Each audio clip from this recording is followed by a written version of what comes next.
Welcome back to our journey through time and wisdom. Today we have a remarkable tale that takes us to the heart of ancient wisdom and compassion. In the midst of a world of splendor and courage, Siddhartha, who would later become the benign boxer the times. Join us as we delve into the encounter between Siddhartha and Yasodhara, his future wife, and how it would shape the course of their lives and the teachings of Buddhism. In this part, we delve into the teachings of Buddhism, focusing on the encounter between the future wife of Siddhartha Gautama, known as Yasodhara. In his early youth, Siddhartha began to perceive the palace life as somewhat confined. He embarked on journeys outside the palace, seeking to understand the world beyond. During these journeys, he was often accompanied by his loyalty, though times his brother friends would jeer him. Although the narrator was responsible for Siddhartha's carriage during their travels, Siddhartha would often walk alongside, as he never used a whip on his horses. From the northern pikes of the Himalayas to the expansive grasslands to the south, Siddhartha roamed through every corner of the land.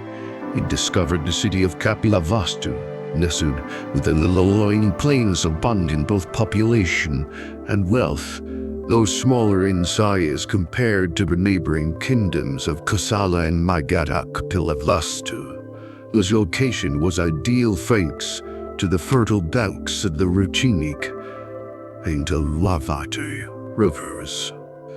These two rivers flowed southward and converged into the mighty Rohini. Siddhartha cherished mounds by the banks of the Aravat, where villagers believed the waters could cleanse them of their sins.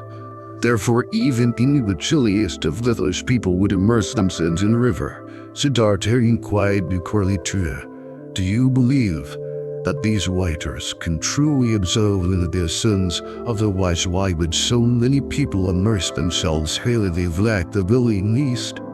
A being in this little king claims the familiar listeners and spirity. Siddhartha chuckled, patting his ear.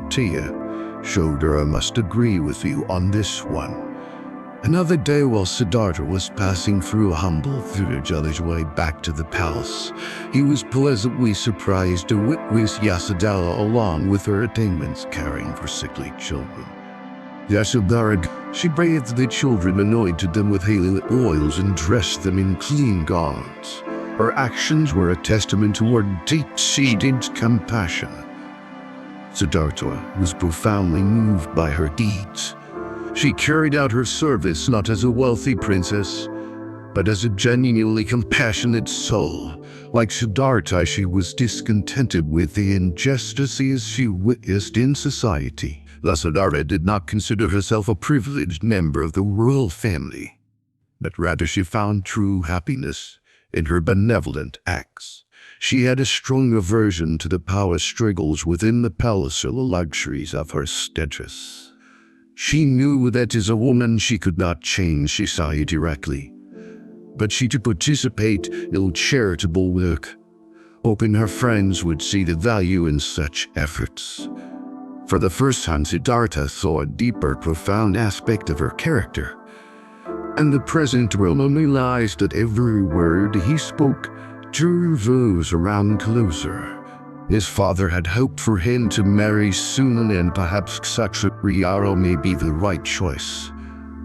Although he had met many young and beautiful girls at gatherings filled with music and dance, Kshatriya stood out not only as the most beautiful, but also the one who made him feel most comfortable and content. One day he decided to host an event for living women in the city, inviting Kshatriya's mother and his suite to assist. Every young lady from far and wide received an invitation, and each of them would be given a precious jewel as a gift. Hunswait suggested that the gift should be presented by Kshatriya, just as he had welcomed guests at a martial arts event to demonstrate his sincerity. The ceremony took place on a cool, joyful evening in the royal palace's broad hall filled with various forms of exquisite and splendid decorations. Teachers played joyful melodies and undubbed twinkling lights shone women in their colorful and ornate attire entered the venue one by one. Each of them, including queens and princesses, adorned the fine silk robes characteristic of Kshatriyaro, standing to the left of the table adorned with precious jewelry. We waited to present their gifts to these numerous women. Initially, Kshatriyaro had hesitated to offer personal gifts to these ladies, but she was persuaded by the generous Queen Honeysweet, who encouraged him to present gifts as he had done at martial arts gatherings due to his sincerity. Both members of the royal family and other attendees clapped their hands in agreement. Then the first girl emerged from the audience. Her name was Siddhartha, the daughter of a king. Honeysweet guided her up the stairs to the stage. As she walked down towards the king and queen and all the guests, Kshatriyaro respectfully placed a tiara around her neck, bowing to show respect. The audience applauded their approval. The next girl was Rupavati, whose name was as enchanting as a flowing river. Kshatriyaro made no deliberate choice of jewelry to match each girl's appearance and demeanor. He simply followed the sequence and picked up the next piece of jewelry to give to the next girl. So although many girls took their turn, the presentation did not take too long. Everyone thought the last girl would be someone named Himpa. As Kshatriyaro thought he had completed his task, a young lady appeared from the audience and slowly approached. She was none other than Kshatriyaro. She wore a pale flowing silk robe resembling a gentle breeze on a clear morning. She walked towards the king, queen, and all the guests, and then she gently smiled, saying, "I wonder if you have something for me as well." Kshatriyaro blushed, because what remained on the table was unlike anything he'd given to Kshatriyaro so far.